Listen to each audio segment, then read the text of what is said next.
नमस्कार दोस्तों। आज 6 अप्रैल संडे है और जो मार्केट और ग्लोबल सिनेरियो बना हुआ है, तो इसको देख के मैं भी कुछ बोलूँ, मुझे भी कुछ बोलना है, तो इसलिए मैं वीडियो किया हूँ। लेकिन एक बात सुनिए, पहले ही मैं बता देता हूँ कि मैं कोई ना सेबी रजिस्टर हूँ और ना इस वीडियो में कोई बाई सेल का रिकमेंड होगा। मैं जस्ट अपना एनालिसिस या मेरे जो दिमाग में चल रहा है, वो जस्ट शेयर करने के लिए बैठा हूँ या वीडियो बनाया हूँ।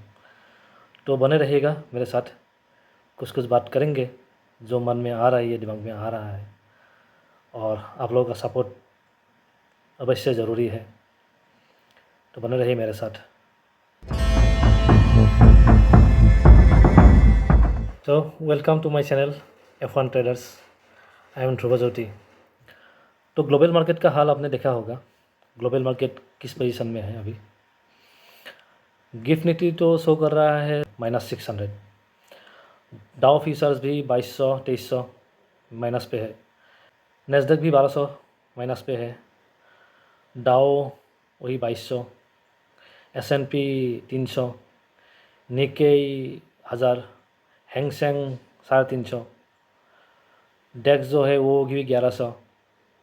मतलब सबका बैन बज चुका है, सबका बैन बज चुका है और ट्रम्प ने सबको ले डूबेंगे। ट्रम्प ने जिस तरह काम कर रहा है ना, उसको मतलब सबको लेके ही डूबना है। देखिए, ग्लोबल पॉलिटिक्स चेंज हो रहा है, ग्लोबल डायनामिक भी चेंज हो रहा है, और एवरी लीडर ना, ये अपना हो या बाहर का हो, एवरी लीडर को ऐसा है कि सिटीजन को मतलब बेवकूफ़ बनाना ही आता है उन लोगों को। तो ट्रम्प ने जो नीति अपनाया है अभी, जो वो टैरिफ लगाया है, तो टैरिफ से हम लोगों को तो प्रॉब्लम है, नो डाउट हम लोग को प्रॉब्लम हुआ है, बट अमेरिकन सिटीजन को प्रॉब्लम नहीं हुआ है। हाँ? मेक अमेरिका ग्रेट अगेन, ये नारा बेवकूफ़ बनाने के लिए मतलब है अमेरिका को। मतलब सिटीजन को ऐसा लगना चाहिए कि हमारे लिए काम कर रहा है, हाँ हमारे लिए काम कर रहा है। लेकिन असली प्रॉब्लम जो हुआ है उन लोगों को, वो धीरे धीरे दिखाई देगा एक दिन, धीरे धीरे करके दिखाई देगा।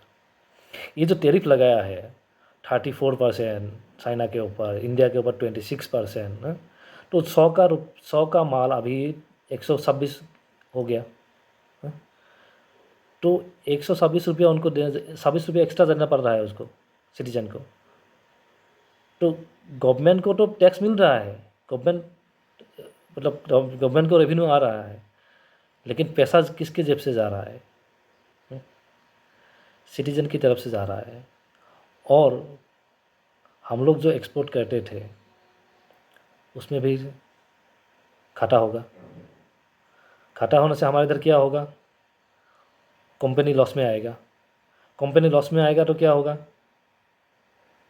मुनाफे के लिए या घाटा कम करने के लिए वो एम्प्लॉय को सटाई करेगा। तो दिक्कत तो है भाई, और इसलिए मार्केट रिएक्ट कर रहा है। तो चलिए बात करते हैं मंडे क्या होता है या क्या होगा मंडे को। एक्चुअली ना, जिसने पुट खरीद के रखा था उसको तो मालामाल मंडे को, नो डाउट उसमें वो तो मालामाल होगा मंडे को, जिसने पुट खरीद के रखा था। और एक बात याद रखिए, गिफ्ट निफ्टी 600 माइनस दिखा रहा है, लेकिन निफ्टी इतना माइनस नहीं होगा।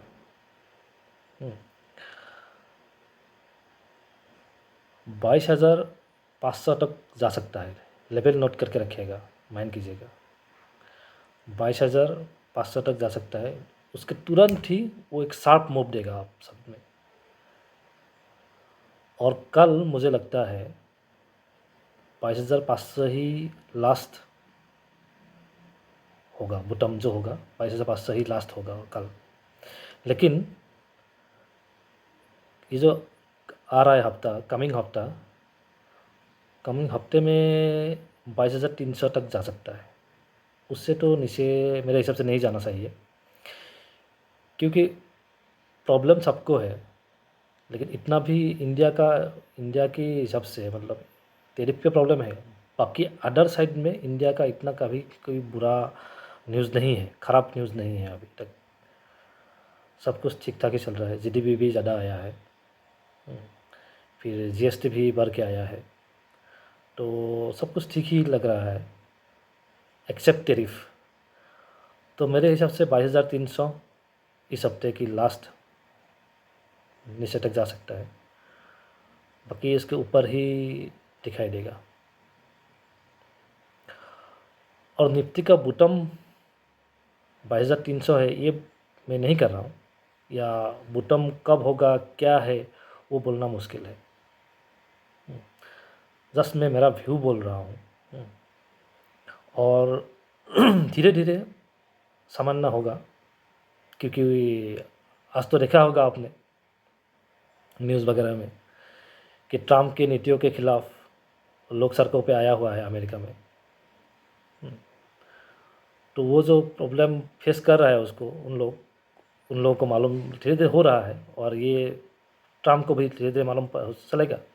ट्रम्प के खिलाफ जो आवाज़ उठा रहा है नीतियों के खिलाफ, पॉलिसी के खिलाफ, तो इससे थोड़ा सा चेंजेस आएगा और निफ्टी वापस ऊपर जाना चाहिए। तो देखते हैं, चलिए। एक बात ध्यान दीजिएगा, एक सेक्टर स्पेसिफिक में आता हूँ मैं। पीएसयू सेक्टर देखिएगा एक बार, पीएसयू का चार्ट लगा के एक बार आप देखिएगा। और कोविड के बाद हाईएस्ट जो रिटर्न दिया है या दौरा है ना, वो पीएसयू सेक्टर ही दौरा है कोविड के बाद। और उसने ना निफ्टी, अब बॉटम कहाँ पे बनेगा निफ्टी, ये चल रहा है ना, लेकिन पीएसयू ना बॉटम के पीछे नहीं है, वो भाग चुका है। आप देखिएगा, वो भाग चुका है। और ये जो निफ्टी अभी इधर उधर कर रहा है ना, थोड़ा रुकेगा, फिर नीचे आएगा, फिर ऊपर जाए, इधर रुकेगा ना, तो इसलिए पीएसयू थोड़ा सा उधर कॉन्सेंट्रेट कर सकता है, लेकिन पीएसयू दौड़ेगा मेरे हिसाब से। आप एक बार देख लीजिएगा, आपका एनालिसिस मुझे कमेंट करके बोलिएगा। और आईटी सेक्टर को अवॉइड करके चलना है। अवॉइड मीन्स अवॉइड करके ही चलना है आईटी को।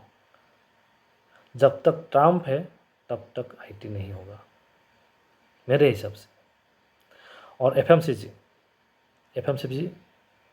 तो ठीक है, एफएमसीजी आप कंसीडर कर सकते हो, या हम कंसीडर कर सकते हैं एफएमसीजी। पीएसयू लेकिन भाग चुका है, एफएमसीजी धीरे धीरे आएगा। और फार्मा को थोड़ा दिक्कत है, लेकिन फार्मा भी चलेगा। फिलहाल के लिए थोड़ा प्रॉब्लम है, बट फार्मा तो चलेगा।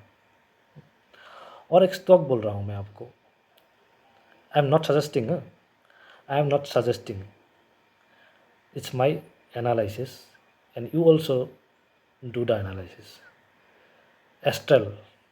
एस्ट्रल का स्टॉक एक बार देखिएगा, 50% डाउन हो चुका है और रिवर्सल लेने के लिए कोशिश कर रहा है अभी। क्या है, कैसा है, एक बार बोलिएगा।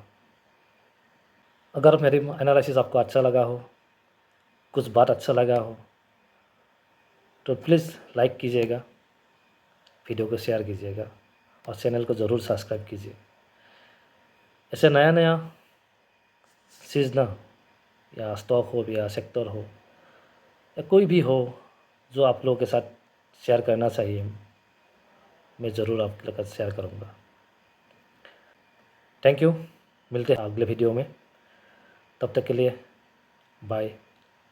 खुश रहे, सेहत का ध्यान रखिए। धन्यवाद।